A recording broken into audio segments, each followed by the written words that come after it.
SoundCartel.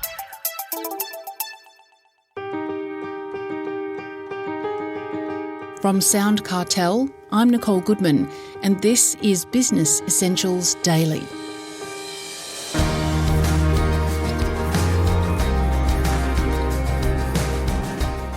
How do you decide the right price for your products or service? Is there any reason why you couldn't charge more? That's the question business coach and trainer Jim Cox wants us to ask ourselves. His new book, Build, Excite, Ignite, gives owners the tools to scale their business, including how to get the pricing right. First, he says that mindset often holds people back from growing successful businesses. He explains to Chris Ashmore. It's interesting. I think we focus on so many other things, and especially in that startup phase, there's so many aspects to getting a business up and running. But what's going on in your head is probably the biggest component for a lot of people. You know, the overwhelm of juggling all those things, potentially leaving a stable income if you're in a full-time job to start your own venture. So I think it's really crucial when you're working on that successful business process to focus on one step at a time. That's what I generally recommend. A lot of businesses, they have difficulty setting the price, and often they go for a lower price for their product or their service. Is that a mindset thing? Yeah, definitely. I think it's interesting. I've met so many fantastic business owners with a wealth of experience and fantastic in front of camera, and they've got all the makings of a successful business owner, but it still comes down to self-belief and that imposter syndrome that everybody gets stuck with. I think another component of it is, as business owners, we really want to serve, whether it's service-based, product-based. It's about, being really passionate about what we have to give and supporting that. So there's a lot of, I think, assumptions in our subconscious of what people are going to think or feel about us. And that's something that generally with a lot of clients I've got to overcome with them as well. When it comes to the price of something, a consumer looks at that and immediately they get an impression of, well, this is the value. If it's a lower price, it's valued lower. A higher price, perhaps they value it higher. Would that be fair to say? Look, price equals quality, whether it's true or not. I think, I love to use this analogy of, you're heading down to the bottle shop and you've got the $25 bottle of red or the $125 bottle of red, and you just assume it's going to taste better, it's going to be better quality. I don't drink red myself, but that's how it works. So it's really interesting that before the rapport, the trust, all of that stuff comes into play, people are making an assumption on how successful you are purely based on the price that you put on your products. So definitely something worth exploring as a business owner. Okay. So when it does come to raising the price of their product or service, how does a business owner go about doing that? As bad as it sounds, mate, just do it. It's interesting. I was actually talking about this yesterday in a masterclass that I was running, and I remember very vividly a moment when I was living in Dalesford in central Victoria, actually. And I had my business coach at the time, lived in Spain, so I used to wake up at the crack of dawn to talk to him. And at that stage, I was probably a year into my business, charging about $1,500 for like a 3-month course. And I was pumped because I'd been working really hard on my sales process, and I had 5 appointments booked that day to talk to potential customers.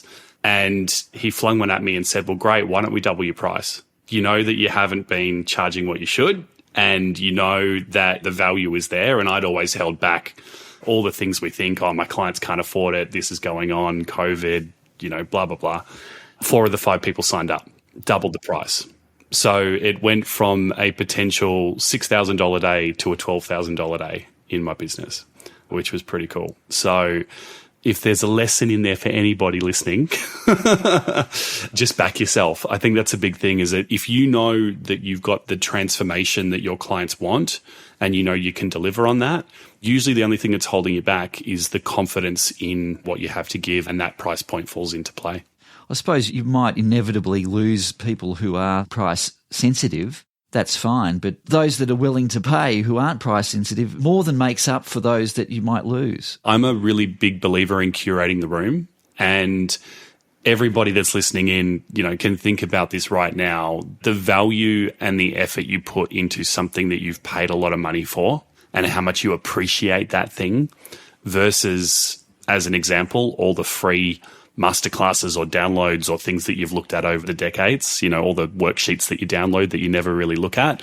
There's no value there at all. So I think when you are willing to charge the right price for what you have to offer, and especially at that premium range, your clients value it, you increase your brand identity, you really, really build that audience. But more importantly, you get better results. I think that the customers or the clients that purchase things high ticket, they really put the work in to get the value out of that item. It makes sense to raise prices to show that quality and that value. You doubled your prices, but you didn't triple or quadruple or times 10 the prices. There must be some kind of balance there, though. I'll quote Alex Hormozy for those of you that know him. I'm a bit of a fan. Alex likes to say that the best way to increase your prices is to just keep saying a price out loud.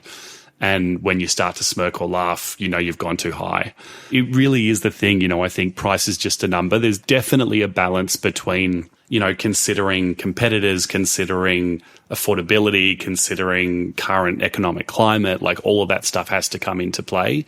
But I think until you put the price out there and you test it, you don't really know whether it's going to work or not. I mean, 4 years on in my business, and yes, the amazing membership that we now offer is very vastly different to what it was previously.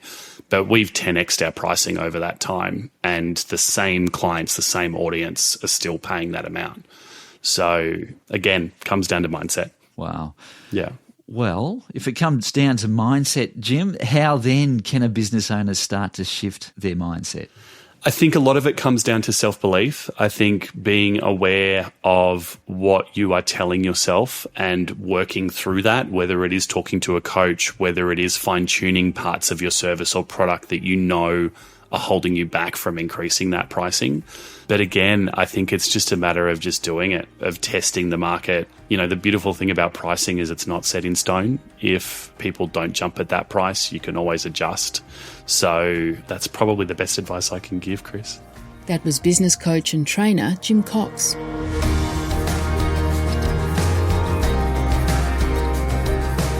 This episode of Business Essentials Daily is produced by the team at SoundCartel.